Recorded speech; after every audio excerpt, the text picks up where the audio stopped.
Hello, mixtresses and mixters. This is Mixtressrae. You're watching Mixtress Video. So we're going to see how I did on my only 10 decks for Lent. I'm going to use this little, my grandparents used to own a wholesale floral supply, and I ended up with all of these cards that would be attached to a flower arrangement. Who gives people flower arrangements for Halloween? I don't know, but I use these little note cards all the time. So I'm using this because I'm going to get out all the decks I used this month. I think I'm just going to stick to tarot because my oracle decks are kind of spread out all over the place. So, looking behind me because I want to make sure all my tarot decks that I used are all here. I think so. This might not be an entirely accurate count, but this is just a hangout session, essentially. And so that's what we're doing. We're going to see, did I succeed or did I fail?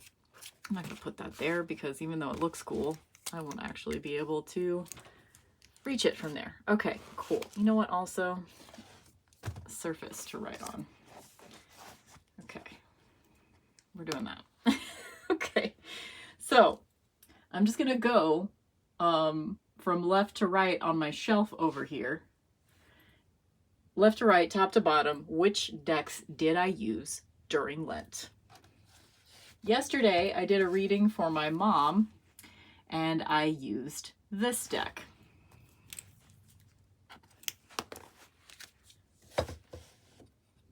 Let's see. Did I use Rider-Waite-Smith? I don't think I did. I for sure used Marigold. I used this for like a week and a half or so for my daily draws. It's, you know, one of my top 2 Ride or Die. Did not use Halloween. What do I define as use? There's a question. Because there are several decks that I got out and I looked at and flipped through because I've been going through another kind of culling. Because that's just something that I sort of constantly do. I'm almost always going through my decks and reassessing them. It's just, I'm always sort of in that 7 of Pentacles space when it comes to my divination deck collection. So I guess what I'm defining as use is actually getting out, using for daily draws, or using for an actual reading, either for myself or someone else. So I did not use Halloween. I did not use Dark. Did I use Dark Angels? I tried to use Dark Angels. I got it out and did like a little 3 card. So I did shuffle it and pull like some cards for myself, but then I decided that I wasn't feeling it. So let's just say that one doesn't count. I did not use Santa Muerte. I did. Uh-oh, this one I can't. They're a little too close together on that shelf, so it's hard for me to get it out. I did use Modern Witch. It is my tub deck, and I actually just used it today because I just got out of the tub and I used it for some readings while I was in the tub. So I did use Modern Witch. And I think I used it other times throughout the month as well. That's just kind of one that I use pretty frequently. I definitely use this for readings, particularly like readings I do for others. I typically use Sasaray Beto for those. Oh wait, I forgot to count Modern Witch on here. Y'all clocked it probably. I did not use that. Oh, I did use this. I have one of my best friends. I did a reading for her with this deck, and this is like the only deck that she likes that I have. So I definitely used that. Did not use that. Did not use that. I did use this. I modded this deck during Lent, and I spent a lot of time with it. Drawing all over it and using it for my daily draws as well. Drawing and using for daily draws. So I definitely used that. Ooh, I used this one for like a day. I got this one out to do a reading and pull for daily draws, but I only used it for like a day, but that definitely happened. definitely used this for a few days. I think you guys can already tell that it did not succeed at this project.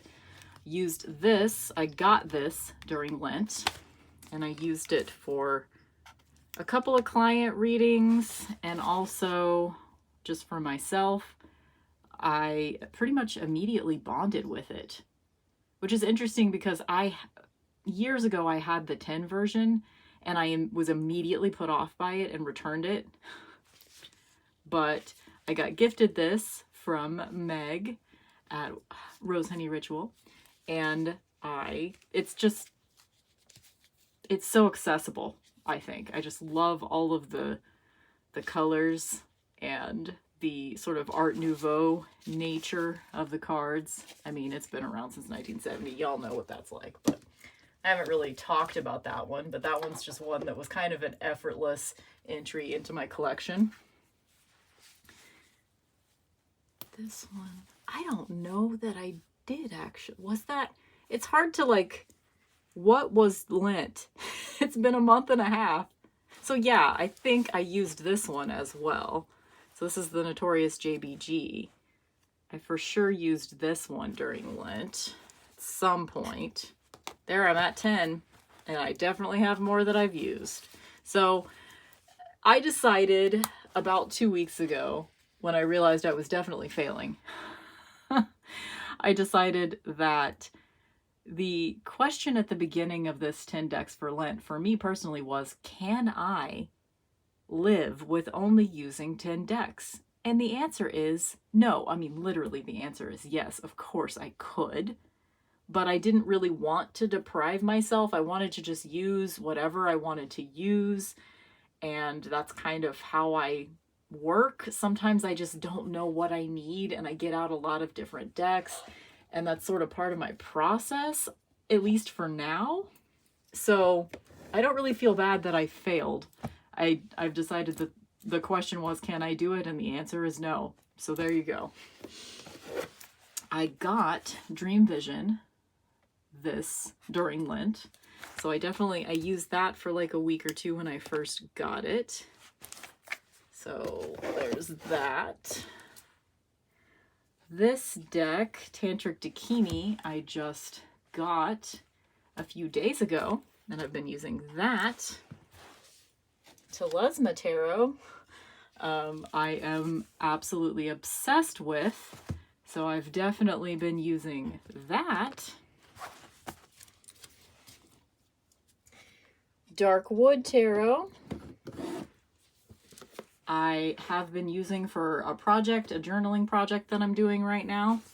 And I think I used it for I don't know if I used it for readings or not, but I'm going to count that as use because I might have also used it for like daily draws at some point. I actually used Shadowscapes. Didn't think I was going to do that, but I did. I used Tarot of Vampires. So those are the bigger boxes. I don't feel like hauling them out.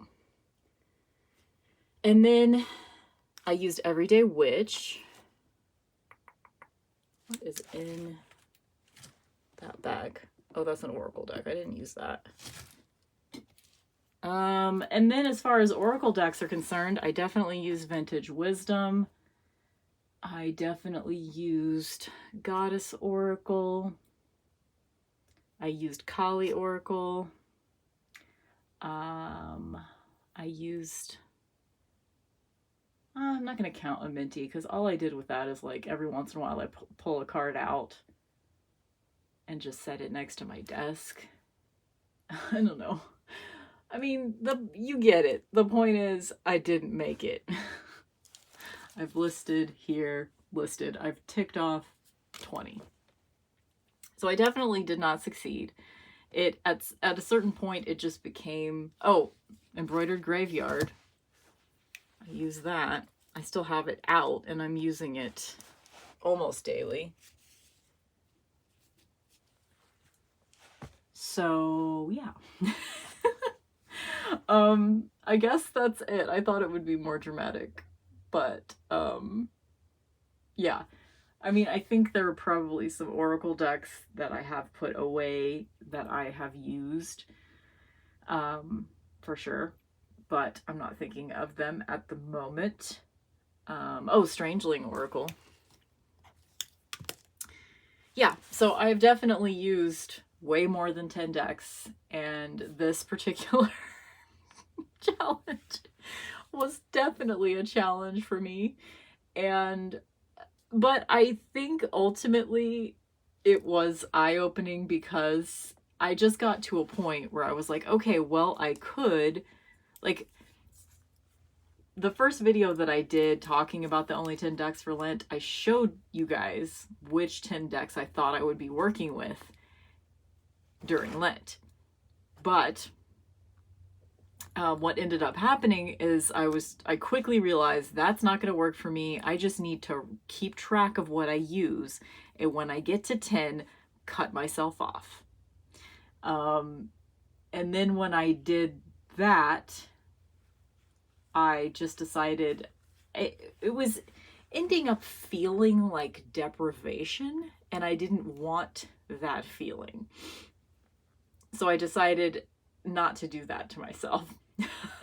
I was like, you know what? I enjoy these types of challenges. I enjoy these little games of deprivation. I really do.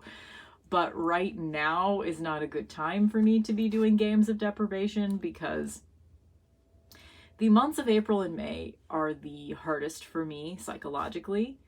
And I will try not to say more than that because today I've been crying a lot. And if I start talking about it, I will start crying. And I don't wanna. I don't wanna cry on the internet, guys. So, ooh, what can let's do, I don't know. I just feel like I want to hang out a little bit longer, and that was very anticlimactic. Isn't this great? Oh, I forgot who this artist is. Oh, shit. Oh, it's on here. Ooh, okay. Obi Patrick Kenobi. Can you see that? Follow this person on Instagram. They make amazing art. Holy shit, I love it so much. Anyway, let's see. Okay, putting that away. Okay, maybe we could do like a reading. Should we do a reading? You guys, I modded Telesma Tarot. I spent many, many hours on Wednesday labeling, because the cards were, the title of the cards were at the bottom. There was big black borders on these cards. So I just transferred the titles to the top, and I trimmed the deck as much as I could without, I didn't really want to get rid of the borders. I had to cut a little closer than I wanted to. And then I edged it in black. So I'm pretty happy with it. It's still like not super shuffleable just because this is a thick deck. But I can do it. You know, it's a chunky shuffle, but I can do it. So, because I can actually, because before I really couldn't get my hand around it like long ways. So, and it's getting easier. So I feel like it's kind of breaking in. Anyway, this deck has just been my favorite. So let's do like a little reading, shall we? Just so you know, both the Five of Swords, which is my card of the day, and Nine of Coins are not in there right now. So whatever. Let's just do a little reading for ourselves, shall we? For anyone watching, I'm going to pull maybe 2 cards from this, and then also pull a card from Tantric Bikini, because I'm really liking these 2 decks together. I'm using the Tantric Bikini as kind of an oracle card, kind of a clarifier. So we'll get that out.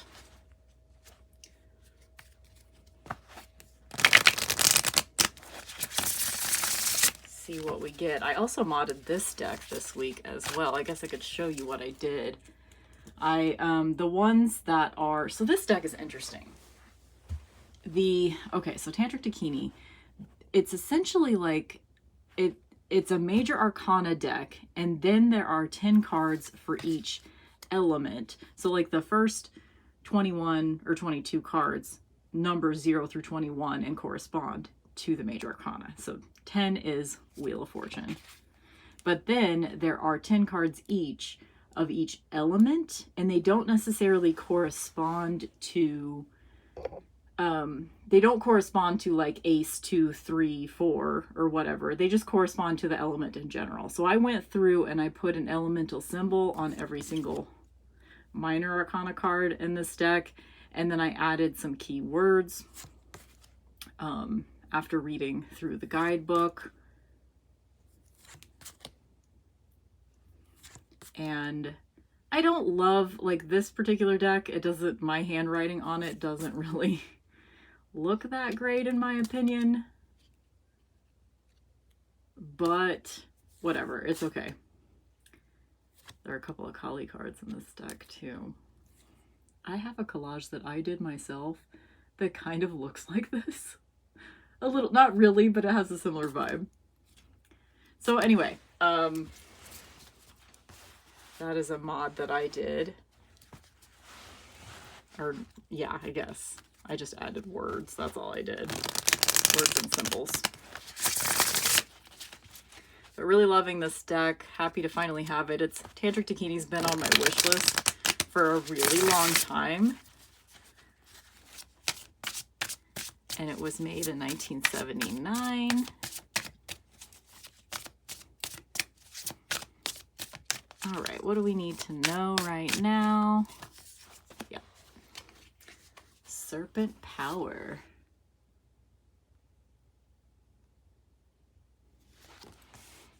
Definitely going through some kind of awakening at the moment. That is for fucking sure. What else do we get here?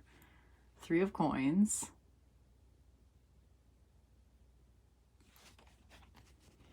And 2 of Cups.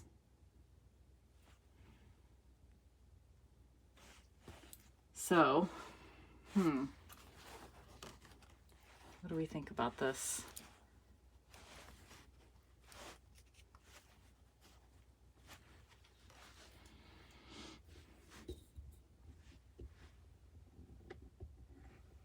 Oh, my ring light is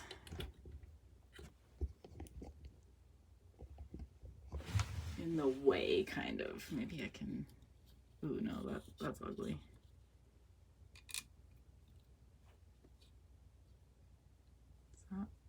I don't know. Whatever. It is what it is. Okay. So.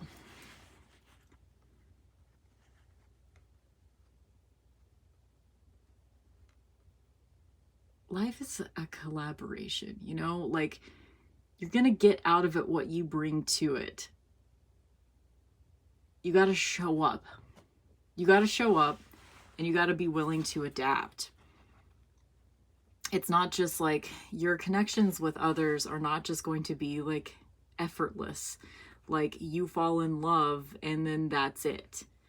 There's going to be moments where there has to be an explosion. There's this Björk lyric that's coming to mind. Excuse me, but I just have to explode.